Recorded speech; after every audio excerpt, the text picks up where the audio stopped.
Bonsoir à toutes, bonsoir à tous. Bienvenue dans votre JT sur Clermont Première. Au sommaire de l'actualité locale aujourd'hui, 2 crèches parentales à Clermont inquiètes pour leur avenir. Les 2 structures demandent de l'aide aux collectivités pour pouvoir boucler leur budget. Les flashs crépitent sur l'autoroute A75. Les radars automatiques installés entre Clermont et Issoire feraient partie des plus lucratifs de France. Et puis la couleur noire au centre d'un ouvrage en 2 tomes réalisé par des enseignants-chercheurs clermontois. On en parle avec notre invité, Éric Agbessi, maître de conférence à l'université Blaise Pascal.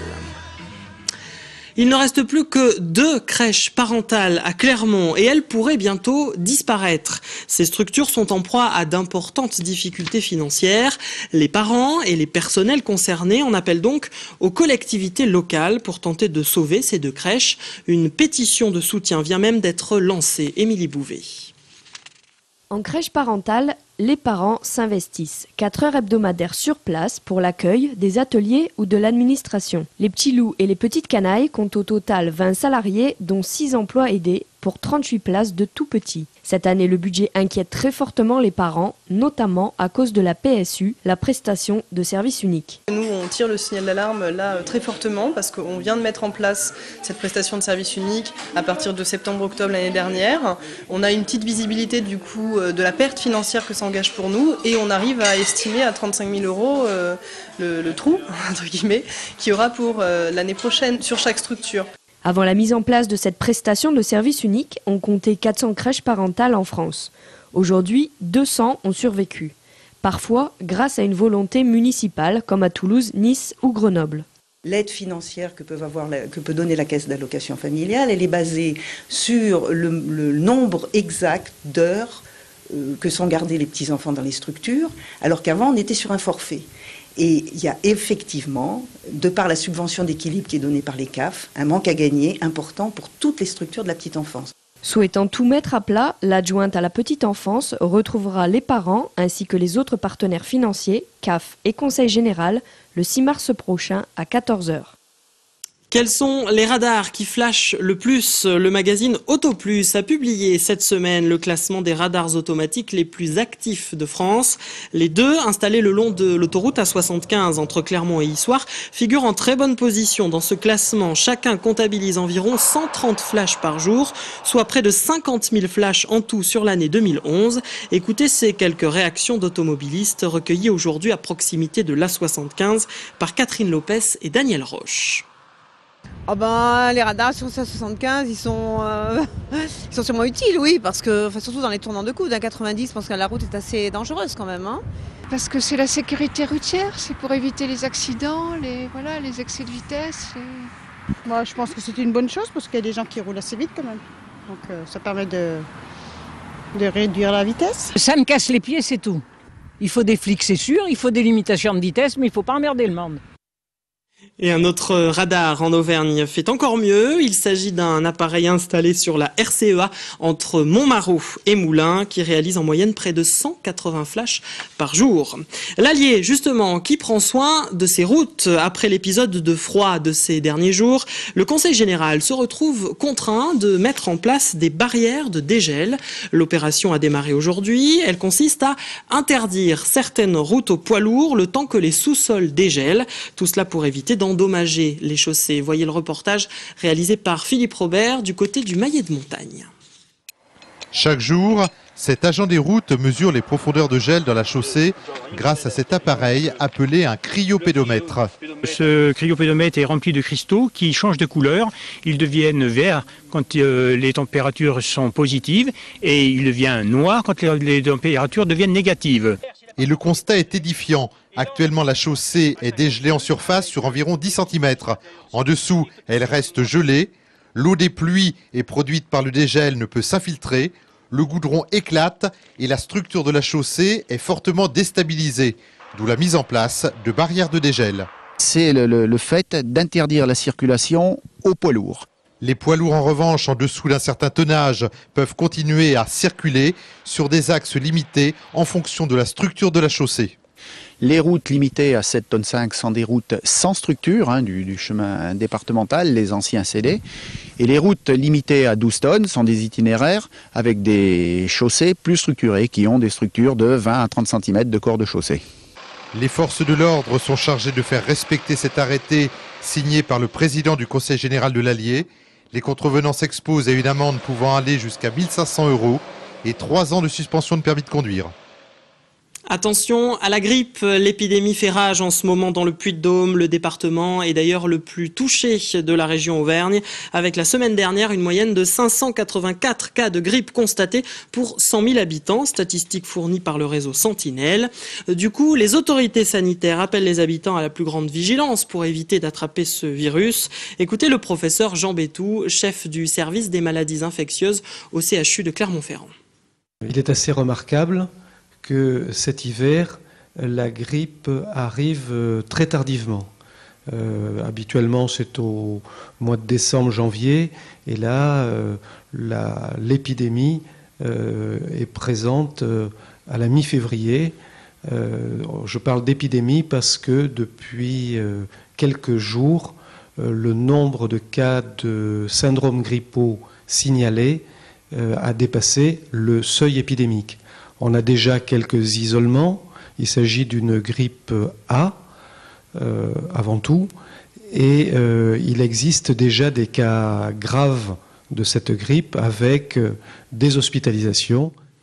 Une interview réalisée par Daniel Roche. Du rugby, à présent, les responsables de l'ASM Clermont-Auvergne ne sont pas contents et ils le font savoir. Le match du tournoi des 6 nations France-Irlande, annulé samedi dernier, sera reporté le dimanche 4 mars.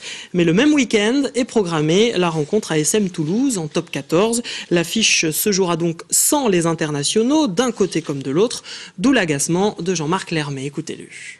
Je comprends surtout les spectateurs qui râlent parce qu'ils s'attendaient à avoir un match international le week-end dernier au Stade de France et qu'on a averti à 2 minutes du coup d'envoi. Je comprends ceux qui étaient devant leur télé et qui aussi s'attendaient à avoir un beau match et qui ont eu leur soirée gâchée.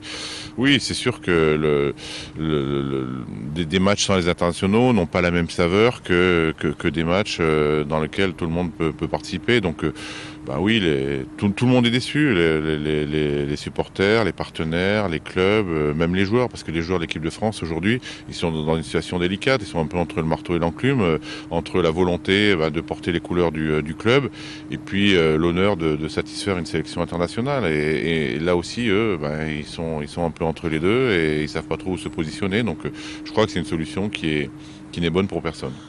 Propos recueillis par Grégory Gomez et Martial Delecluse. Sachez que l'ASM réfléchit sérieusement à réclamer des dédommagements dans cette histoire. Le noir, sous toutes ses formes et toutes ses couleurs. On en parle avec notre invité ce soir, Eric Agbessi. Bonsoir. Bonsoir. Vous êtes maître de conférence à l'université Blaise Pascal à Clermont et directeur de l'UFR Lac. Sous votre direction, plusieurs enseignants-chercheurs viennent de publier un double ouvrage dont le thème est la couleur noire justement, avec pour titre le noir, couleur dangereuse ou transgressive. Qu'est-ce qui vous a intéressé dans cette couleur au point de vouloir éditer un tel ouvrage ? Bien, tout d'abord parce que mon champ de recherche porte sur la communauté afro-américaine aux États-Unis. Et donc, dès lors que l'on veut publier un article, nous sommes obligés d'utiliser un certain nombre de mots qualifiant la couleur, et notamment la couleur noire, de décrire sur le plan social ce qu'elle peut représenter. Et c'est sur la base d'une volonté de faire des comparaisons entre sociétés notamment, et de voir en termes de communication ce qu'elle pouvait apporter, que nous avons décidé de faire cet ouvrage collectif.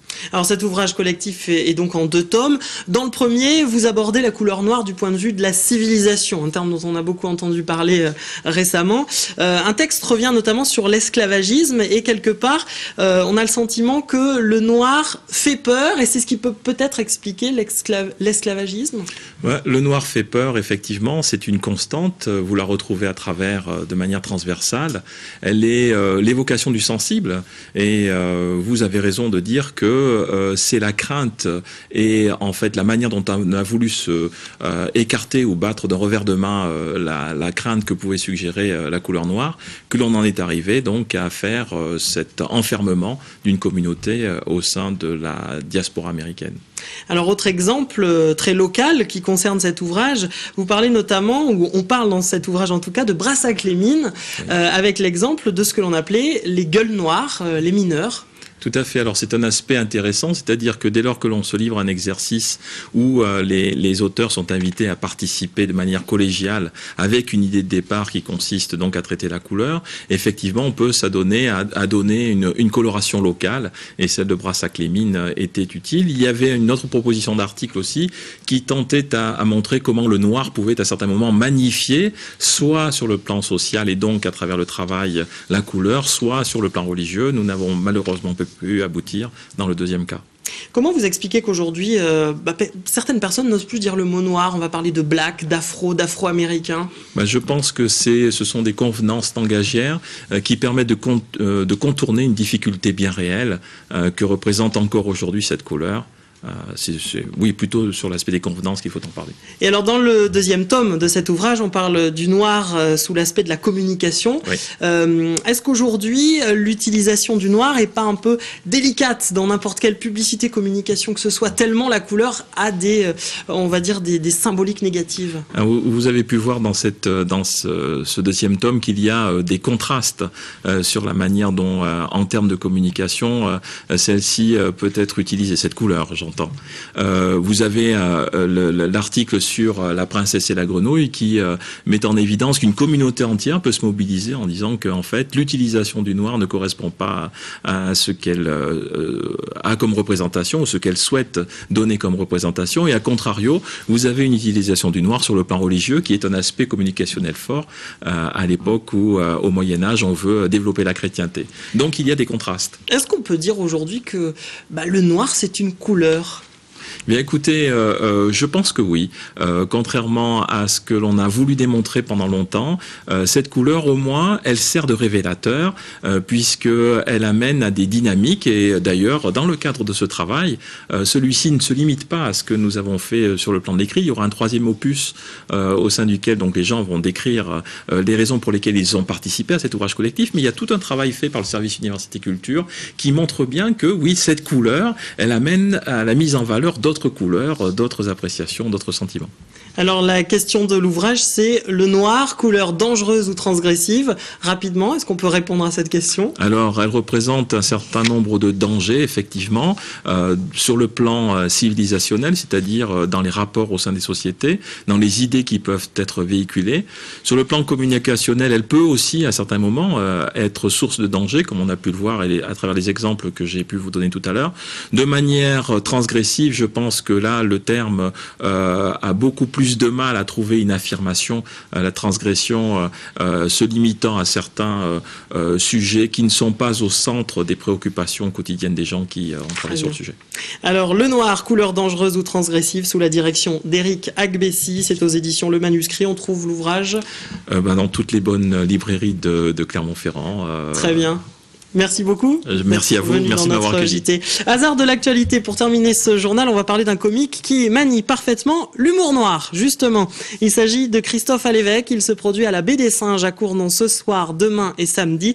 Christophe Alévêque va proposer un spectacle inédit. Pour le plaisir, je vous propose de voir un extrait de son précédent spectacle où il est question du président Nicolas Sarkozy, dont on parle beaucoup depuis hier soir. Regardez. On l'a voulu, on l'a eu, hein, voilà, bon, c'est comme ça, moi, je m'incline devant le suffrage universel, hein, ça c'est... Voilà, et là, je sens un truc. Il baisse dans les sondages, maintenant, il est, il est plus bas que le Fion. Ah, François Fion. Et attention, on dit, oui, partout dans les médias, partout, il ne faut pas exagérer non plus. Les journalistes, on n'a pas mis le couteau sous la gorge, il y a une certaine complaisance. Une certaine autocensure, une certaine bienveillance, monsieur le Président.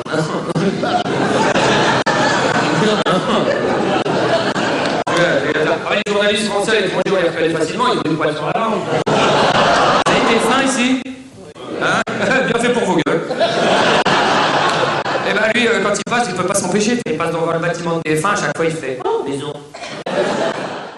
Voilà, Christophe Alévêque pour 3 soirs à la Baie des Singes à 20h33, comme le veut la tradition là-bas. C'est la fin de ce JT. Merci à vous de l'avoir suivi. Dans un tout petit instant, vos prévisions météo et puis la suite de vos programmes sur Clermont Première. Excellente soirée à tous. Je vous retrouve demain 12h30 et 18h30.